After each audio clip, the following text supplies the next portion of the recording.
Just waiting for just a second. Okay.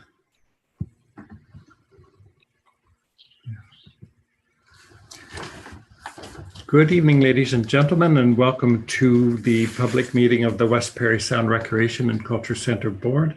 I would like to call this part of our meeting to order at 7:27 p.m. and provide a notice to the public that there was a closed meeting prior to this open meeting, and the above resolution was shared that prior to the scheduled open meeting, the board moved into a meeting closed to the public. It was duly moved and seconded that pursuant to section 239 subsections 2 and 3 of the Municipal Act S02001 C25 as amended, the West Parry Sound Recreation and Culture Center Board moves to a meeting close to the public in order to address matters pertaining to item B, personal matters about an identifiable individual, including municipal or local board employees. And in this case, that was the sponsorship prospects. And item K, a position, plan, procedure, criteria, or instruction to be applied to any negotiations carried on or to be carried on by or on behalf of the municipality or local board. And in that case, it was the sponsorship and naming rights. We will now move into item 1.2, which is additions to the agenda. May I have an approval for the agenda as presented? Moved by Reeve Liverin, seconded by Councillor Ashford, that the agenda for the April 12th, 2023 West Parry Sound Recreation and Culture Center Board is hereby approved as circulated. All in favor? Opposed, if any? That matter is carried. Thank you. And item 1.4 is declaration of pecuniary interests. I would ask people to identify those at this time. Here. Seeing none, we will move to item 1.5, which is approval of the minutes. May I have a mover for that? Moved by Councillor Fellner, seconded by Councillor Dobrero, that the minutes of the March 8th, 2023 West Parry Sound Recreation and Culture Center Board are hereby approved as circulated. All in favor? I do have a comment. Thank you, Councillor Blower. Sorry, I didn't know if you could see my hand. I just wanted to know if we could make a friendly amendment to item 2.2.2. It seems that the seconder was missing. Thank you very much. And that In the minutes. we'll note the seconder in that the minutes as amended. Clerk Johnson. Yes, Councillor Blower alerted me to that being missed earlier today, and I did check the recording and it was seconded by Councillor Fellner, so I will add that to the minutes. Thank you very much. All in favor of approving the minutes as amended? And that is carried. Thank you very much. Item 2 is presentations, delegations, and correspondence, and I would like to call on Seguin Mayor Ann McDermott to introduce our guest this evening. Thank you very much, Chair Sanderson. What I want to do is introduce the whole community to the beginning of the fundraising. Our first fundraising event was held this afternoon at the New Best Western Hotel primarily to thank the people and the organizations that supported the push for 6 lanes in the pool. It was by invitation only, and some of you were in attendance. I do want to report that $37.2 thousand were raised this afternoon, with a lead donation from the Rotary Club of Parry Sound at $25,000, which issued a challenge to all other service clubs to at least match that donation. I do want to introduce Judy Haber to you, who's the principal and founder of Performance Sponsorship Group. She will be in the community, knocking on doors, perhaps some of your doors, asking for sponsorship and naming rights and donations. I'm going to ask CAO Inwood to share his screen just for a very brief introduction to Judy, and then we'll let Judy speak. So Judy is the founder of Performance Sponsorship Group, and she started with some of the naming rights at Hummingbird Center, which used to be the O'Keefe Center, which many of you may have visited. She seems to have done a specialty working with municipalities and towns. And I'm going to show several of them. Her goal is to raise at least the $2 million in support by September for the extra 2 lanes, but her overall goal is $10 million. And I'm confident that Judy can do that. Can we go to the next slide, please? So here's just a few of Judy's successes. Many of you may have heard of this one. She was retained by the town of Bracebridge to provide the sponsorship and naming rights for the new sport field house. Over 4.2 million were raised, and Muskoka Lumber has their name on that center now to be built. Secondary naming rights came from companies many of you may know, like Muskoka Rock, Leon's, Proline, Muskoka Insurance, and many others within the community. Next slide, please. And in Calgary, existing building was renamed. Many of you may know the Lindsay Park Aquatic Center is now the MNP Community and Sports Center. And in checking Judy's references in Calgary, she far exceeded their goals of raising money in a short time frame.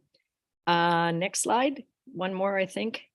And the town of Leamington, I know some of you people know Leamington. And again, Judy exceeded the goal of the naming rights, and it too was, I believe, a renovation of an existing building. It was not a new building, and it's easier to raise money for new builds than what'll I call renovations of existing buildings. So I'm going to turn it over. Well, I think we've got one more slide, perhaps. In addition to what you're seeing with Judy in the community, the volunteers on the fundraising committee will be at existing events starting next week at the Parry Sound and Recreation and Leisure Fair. We'll be at Seguin Earth Day, the Nobel Road Race, the Aging with Confidence seminars. At all of these events, we'll be taking donations and we'll be selling t-shirts, which if anybody wants to see, there's a t-shirt. There were lots at the event. All the schools have been contacted. Small fund, I shouldn't use the word small. Fundraising activities are going to be encouraged with all the existing clubs, from tennis clubs to the pickleball people, line dancers. All of those organizations will be asked to raise funds in support of the Recreation and Culture Center. And we will be at all summer markets. So I'm going to turn it over to Judy. Please check in at letsmakeasplash.ca to get up-to-date information. But I think that's all for the screen sharing, and I'll let Judy introduce herself. Good evening, everyone, and hello to those of you I didn't meet this evening. And if you didn't make it as a member of the public, we missed you because it was fun and we started raising money. So we're very excited to start working. And there will be opportunities for everyone to participate, whether it's becoming a donor and having recognition on our donor wall, or buying a t-shirt, or naming rights for a dressing room. And then of course there will be larger, more significant opportunities like naming rights to the aquatic center.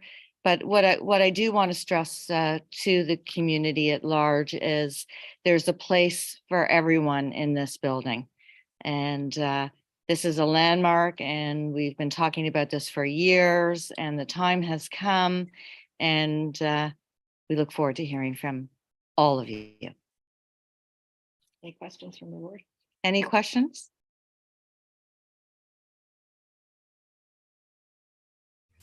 Thank you very much. And my phone number is on the Seguin website. Richard Culverwell is the co-chair of the fundraising. He can be available. Judy can be available. We're here to take ideas and questions. I see a question coming from Reeve Liverance. Go. Yeah, so I see the introduction, and thank you very much, Judy and Ann, for bringing this great process together for our community, for a desperately needed facility in our community. But I don't see anything on the agenda to approve the group to move forward with. Is that something that we're supposed to? I'll put the question to Clerk Johnson. Since it was approved in closed, do we need a motion in open to approve her recommendation? I took the approval in closed as direction to proceed, and it does not require a resolution. Okay, thank you very much. Okay, That's thank my you. only That's question. all you need, isn't it, Judy? Correct. Yep, that's fine. Thank you. Thank you very much. Any other questions? Thank you for all your hard work. Appreciate that. Okay. Moving on into our agenda, item 2.2 is correspondence, and we received correspondence from Brenda Ryan regarding the regulation size of the proposed gym for the center. And I would ask Clerk Johnson to give us a synopsis of the correspondence, please.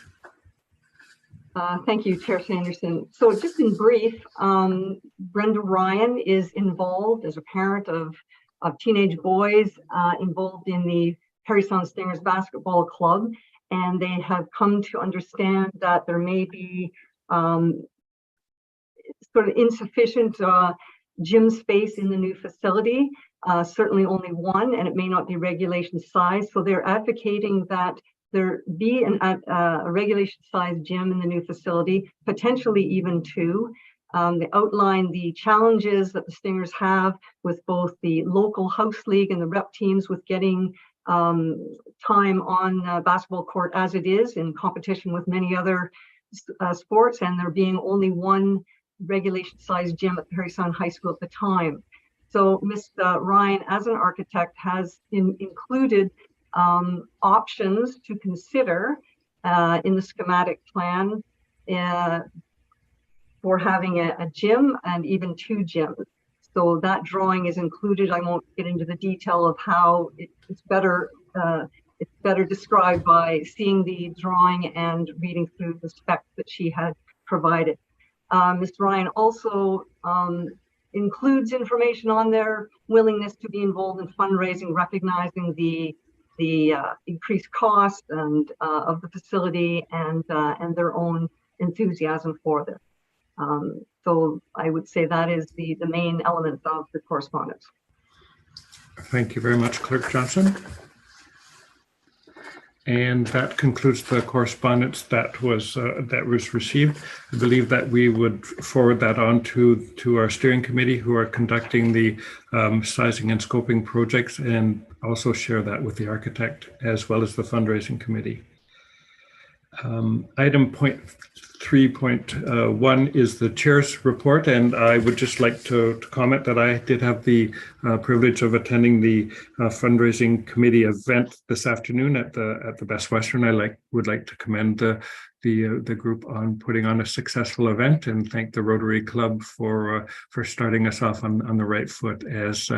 As Anne and Judy have reminded us, we have an ambitious goal in front of us, and we will be successful, and we'll be successful because of the support of all of our municipalities, as well as our opinion leaders in the community, and the philanthropic leadership that Judy and the fundraising team will provide us. So we look forward to meeting that challenge. We will hear from the steering committee in a moment, or actually we'll move to item 3.2, which is the grant application for the existing YMCA building. And I would ask for a verbal update from a member of the steering committee. Welcome, everyone. Tim Hunt, Municipality of Madougall. So back in February, Municipality of Madougall made an application on behalf of the board to the federal government for some funding to renovate the existing YMCA. That application was about $1.4 million.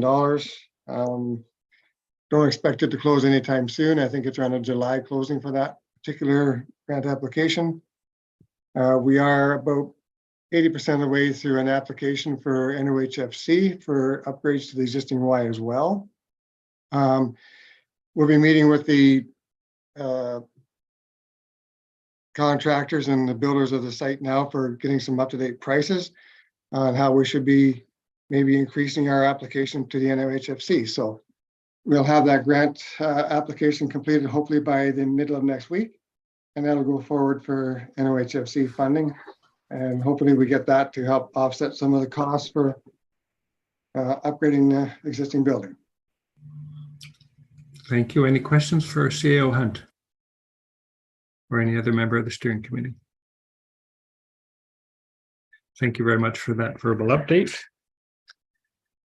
And there being no other business before the committee this evening, I will call our open meeting closed, adjourned at 7:42 p.m. Thank you very much for attending this evening, and stay safe, everyone. Take care. Thanks, everyone. Have a great night. Thank you.